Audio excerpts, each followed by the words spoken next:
बिस्मिल्लाहिर्रहमानिर्रहीम। अस्सलाम वालेकुम। आज हम बनाने जा रहे हैं पालक गोश्त। तो आइए शुरू करते हैं। सबसे पहले हम इसमें डालेंगे 1 कप ऑयल।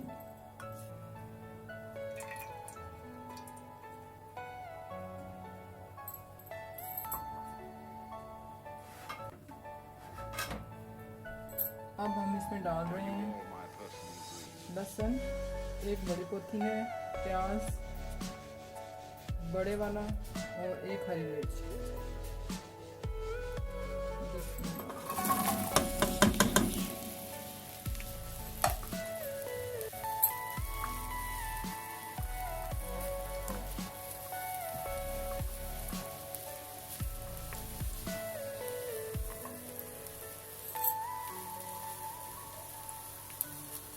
इसके साथ ही हम डाल रहे हैं ज़ीरा और दालचीनी के 2 टुकड़े।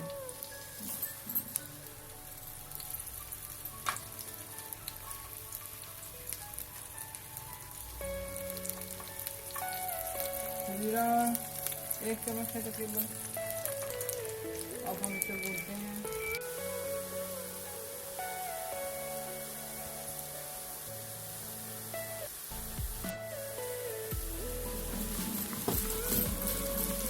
कि आप देख रहे हैं कि लहसुन प्याज भून चुका है जितना हम इसे भूनना चाहते हैं।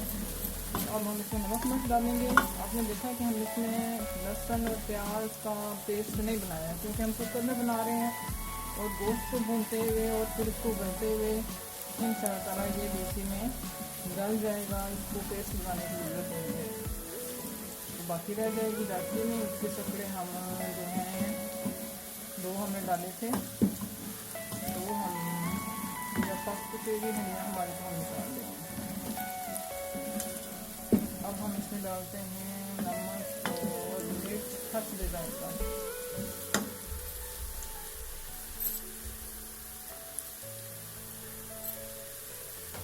नमक मिर्च हमने इसी तरह भूननी है और फिर गोश्त डाल के इसे भूनेंगे।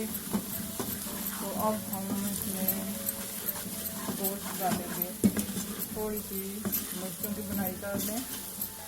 एक बात याद रखें कि ये जो बर्तन हैं इनमें बेहतर ये है कि मिट्टी के बर्तन इस्तेमाल करें। अगर जैसा कि हम जल्दी के लिए कुकर वगैरह इस्तेमाल करते हैं तो उसमें लकड़ी का चमचा ही इस्तेमाल करें तो बेहतर है, सेहत के लिए भी और ठंडिया के लिए भी।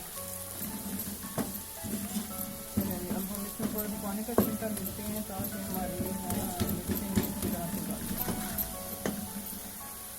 हम देखते हैं कि हमारा मसाला अच्छी तरह से भून चुका है। अब हम इसमें शामिल करने लगे हैं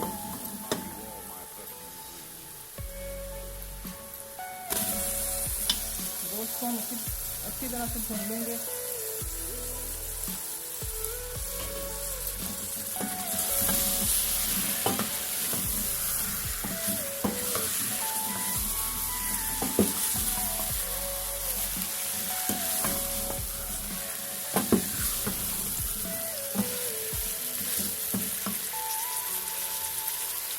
आपने एक बात नोट की होगी कि हम इसमें टमाटर नहीं डाले क्योंकि पालक की भी खटास लिए होती है, तो इसमें हम टमाटर नहीं डालेंगे वरना फिर सारा ज़्यादा खट्टा हो जाता है।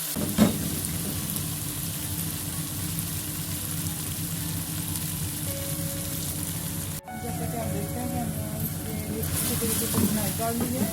अब देखें ना इसमें लहसुन नज़र आ रहा है ना प्याज नज़र आ रहा है, सारा तकरीबन जो है वो इसमें मैश हो चुका है।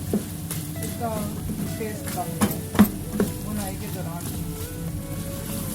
अब हम इसमें पालक डालेंगे और ये पालक के पानी में ही गलेगा। जब पालक पानी छोड़ेगी तो फिर हम इसको क्रश देंगे।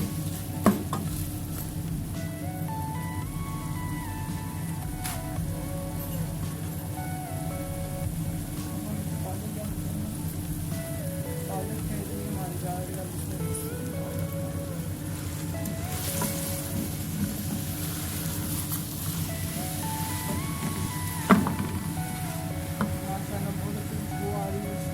बाकी पालक भी हम इसमें शामिल करते हैं और इसका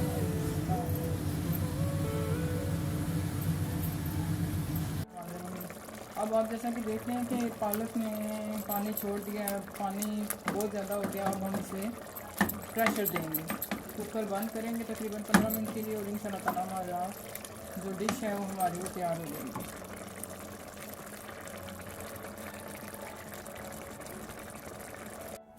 अब हम इस पर वेट देने लगे हैं। ये तकरीबन गलने के लिए 15 से 20 मिनट लेगा इंशाल्लाह ताला।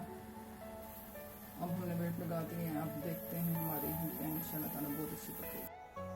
बिस्मिल्लाहिर्रहमानिर्रहीम। देखें जी कितना अच्छा हमारा पालक गोश्त तैयार हुआ है।